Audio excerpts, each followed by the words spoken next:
ইন্নাস সালাতা তানহা আনিল ফাহশাই ওয়াল মুনকার।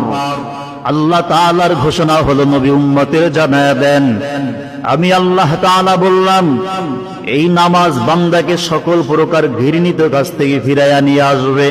শুধু তাই না, বান্দা জাহান্নামী বান্দাটাকেও নামাজ জান্নাতি বানায়া দিতে পারে।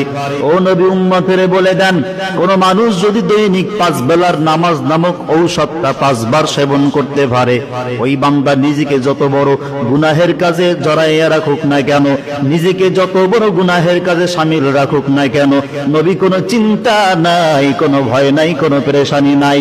উম্মতের জানায়া দেন, উম্মত যদি 5 বেলার নামাজ ঘরে বাইরে চালু করতে পারে, আমি আল্লাহ মাসুম বাচ্চা মায়ের পেট থেকে বের হইলে যেইভাবে নিষ্পাপ বেগুনাহ থাকে, আমি আল্লাহ তাআলা 5 বেলার নামাজের বিনিময় ওই গুনাহগার উম্মতের গুনাহ মাফ করিয়া মাসুম বাচ্চার মতো বেগুনাহ বানায়া দিব।